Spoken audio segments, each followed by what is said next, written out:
حضرت سلطان محمود غزنوی اپنے کچھ سپہ سالاروں کے ساتھ جنگل کے رستے سے بھٹک گئے۔ عصر سے وقت تیزی سے سورج ڈھلنے کی طرف گزر رہا تھا۔ سلطان جنگل میں راستہ تلاش کرنے میں سرگردان تھے کہ ایک ہندو دھرم کی شہزادی پر نگاہ پڑی۔ اکیلی شہزادی اور اس کی کنیز اس چیز سے بے خبر دریا کے کنارے پاؤں ڈبوئے بیٹھی تھی کہ ان کے پیچھے ایک جنگلی ریچھ پہنچ چکا ہے۔ اس وقت تک کہ سلطان کا تیر اس کے حلق سے آر پار ہوتا، وہ ریچھ شہزادی کی کنیز کو ایک ہاتھ کے پنجے سے ضرب دے چکا تھا۔ اس سے پہلے کہ شہزادی اپنا ترکش سنبھالتی اور تیر کمان میں لگاتی، شاید بہت دیر ہو جاتی۔ سلطان محمود غزنوی نے پے در پہ 3 تیر اس جنگلی درندے پر دے مارے، جس سے وہ ڈھیر ہو گیا۔ شہزادی کو یہ جاننے میں کچھ مشکل نہ ہوئی کہ اس مہارت اور بہادری کا مظاہرہ کوئی جنگجو سپہ سالار ہی کر سکتا ہے۔ شہزادی سلطان کی طرف متوجہ ہوئی اور اظہار تشکر کے لیے اپنا تعارف کرواتے ہوئے بولی، میرا نام سمرتی ہے اور میں جے پور کے ریاست کے راجا کی اکلوتی بیٹی ہوں۔ میری جان بچانے کا شکریہ، میں تمہیں اپنے پتا سے کہہ کر فوج میں کوئی اعلیٰ عہدہ دلا دوں گی۔ ویسے تم ہماری فوج کے سپاہی لگتے نہیں ہو، بتاؤ کہاں سے تعلق ہے تمہارا؟ سمرتی شاید یہ نہیں جانتی تھی کہ اس کے سامنے کوئی معمولی سپاہی نہیں ہے، بلکہ اس وقت کی سب سے طاقتور اسلامی لشکر کے سربراہ اعلیٰ سلطان ہیں، جن کے نام سے ہی ہندو راجاؤں کے حلق خشک ہو جاتے ہیں۔ سلطان نے مختصراً اپنی شناخت ظاہر نہ کرتے ہوئے کہا، جی کسی اور فوج کا سپاہی ہوں۔ چلیے محترمہ، میں آپ کو کسی محفوظ مقام پر پہنچا دوں گا، آپ میرے پیچھے چلتی جائیں، اندھیرا بڑھتا جا رہا ہے، رستہ نہ ملا تو شاید اسی جنگل میں رات بسر کرنی پڑے گی۔ شہزادی سمرتی جان چکی تھی کہ یہ شخص لالچ اور خوف سے پاک ہے۔ وہ سلطان کی نظروں میں حیا دیکھ کر خود کو محفوظ محسوس کر رہی تھی۔ جنگل کی خاردار جھاڑیوں کی وجہ سے شہزادی کا پیراہن مختلف جگہ سے چھلنی ہو چکا تھا۔ شہزادی تھکاوٹ سے چور ہو چکی تھی۔ سلطان نے شہزادی کو ایک سخت پتھروں اور درختوں کی اوٹ کی طرف اشارہ کرتے ہوئے کہا، شہزادی آپ ادھر آرام کر لیں، رات کی تاریکی بڑھ رہی ہے اور موسم میں بھی تغیر کے آثار ہیں۔ اندھیرے میں مزید سفر گھنے جنگل میں کرنا دشوار ہے۔ اگر صبح نکلے تو شاید میں آپ کو کسی محفوظ مقام پر پہنچا سکوں۔ سمرتی کے پاس سلطان پر اعتماد کرنے کے علاوہ کوئی دوسرا رستہ نہ تھا۔ سلطان نے محسوس کیا کہ شہزادی اپنے بیش قیمت مگر قدر باریک لباس میں جنگل کی ٹھنڈی رات شاید نہ گزار سکے۔ سلطان نے اپنی موٹی چادر شہزادی کی طرف اچھال دی اور مانا خیز نظروں سے شہزادی کو دیکھا، جیسے کہہ رہے ہوں یہ اوڑھ لیں۔ شہزادی نے بلا جھجک چادر اوڑھی اور ٹیک لگا کر درختوں کی اوڑ میں پاؤں پسار لیے۔ اس کی نظر سلطان کے چہرے کی طرف جمی ہوئی تھی، جو نظریں جھکائے ایک قریب پڑے بڑے پتھر پر بیٹھ کر آگ جلانے کی کوشش کر رہے تھے۔ بالآخر آگ جل گئی اور اس کی روشنی میں سلطان کا نورانی اور بھرا ہوا وجاہت والا چہرہ چمک رہا تھا۔ سلطان نے شہزادی سے قطع نظر مٹی سے تیمم کیا اور نماز پڑھنے لگے۔ شہزادی کو جھٹکا لگا، اوہ یہ تو مسلمان لگتے ہیں۔ ایک دفعہ شہزادی کانپ گئی کہ کہیں غزنی کے لشکر سے تو نہیں، یہ تو لٹیرے ہیں،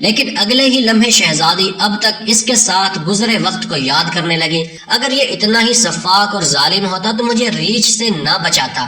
نہ چاہتے ہوئے بھی شہزادی کا دل پھر سے اطمینان اور یقین سے بھر گیا۔ سلطان نماز کے بعد دعا کرتے وقت زار و قطار رونے لگے۔ روتے روتے سلطان نے اپنی خنجر کی نوک اپنے پاؤں کے انگوٹھے پر رکھ کر اس کو دبا دیا۔ شہزادی دیکھتی رہی کہ یہ جوان مرد مجھ سے گفتگو میں بے تکلف نہیں ہونا چاہتا۔ صبح سلطان نے شہزادی سے کہا کہ اب ہمیں نکلنا چاہیے۔ کچھ دور جا کر سلطان کو ایک سفید پتھر پڑا ملا، جو سلطان کے سپاہی کی نشانی چھوڑ گئے تھے کہ رستہ اسی طرف ہے۔ یہ اس زمانے کا طریقہ تھا کہ جنگل میں پتھر چھوڑ جاتے تھے تاکہ پیچھے آنے والا رستہ جان سکے کہ گزرنے والا کہاں سے ان کا ساتھی گزرا ہے۔ بالآخر شہزادی اور سلطان ایک ہموار رستے پر آ پہنچے۔ کچھ دور ایک چھوٹے سے گاؤں کے آثار نظر آ رہے تھے۔ سلطان نے کہا، یہ آپ کی ریاست کی حدود کا ہی گاؤں معلوم ہوتا ہے؟ شہزادی، ہاں دیکھتے ہیں۔ گاؤں پہنچنے پر شہزادی نے گاؤں کے مکھیا کو بلاوا بھیج دیا۔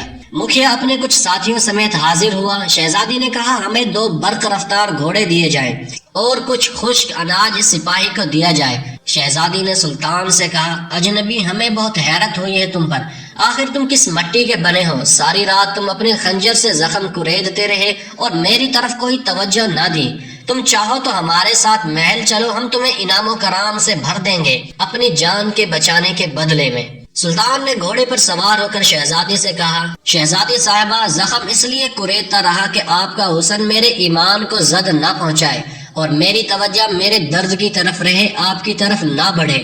شہزادی، کیا تمہیں یہ موقع گنوانا چاہیے تھا؟ ہم سے خلوت میں ملاقات کے لیے لوگ اپنی ریاستیں دستبردار کرنے کو تیار ہیں۔ سلطان، شہزادی میں مسلمان ہوں اور محمد مصطفیٰ صلی اللہ علیہ وسلم کا غلام ہوں۔ میری نظر آپ کے جسم پر نہیں بلکہ خود میری اپنی روح پر تھی۔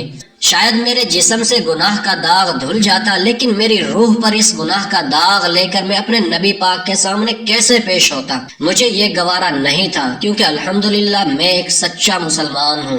شہزادی یہ جواب سن کر اس سپاہی کی اپنے سچے مذہب اسلام کے ساتھ لگاؤ، محبت اور وفاداری دیکھ کر ان کے کردار سے متاثر ہوئے بنا نہ رہ سکی، جیسے کہ اس کا دل اس اجنبی کے مذہب اور زندگی میں شامل ہونے کو بے قرار ہو۔ یہ کہہ کر سلطان نے اجازت چاہی۔ شہزادی نے کہا، اپنا اور اپنی فوج کا نام تو بتاتے جاؤ، ہم یاد رکھیں گے۔ سلطان نے چادر سے نقاب اوڑھا، تیر ترکش کندھے پر ڈالے، تلوار اپنے میان میں ڈالی اور گھوڑے کی رکابیں پکڑتے ہوئے بولے، شہزادی، میرا نام ہے سلطان محمود غزنوی اور میں ہی غزنی کی عظیم شان فوج کا سپہ سالار اعظم اور سلطان ہوں۔ یہ کہہ کر سلطان نے گھوڑے کو ایڑ لگا دی اور سر پر دوڑاتے ہوئے آنکھوں سے اوجھل ہو گئے۔ تو دوستو، یہ کہانی ہے ہمارے ماضی کے عظیم الشان مسلمان رہنماؤں کی، جو اپنے ایمان اور کردار کی وجہ سے پہچانے جاتے تھے۔ آج بھی ہمیں ان جیسے عظیم لیڈروں کی ضرورت ہے جو مسلمانوں کا ان کا عظیم الشان ماضی واپس دلا سکے۔ تو دوستو، اگر یہ ویڈیو پسند آئی ہے تو اسے لائک اور چینل کو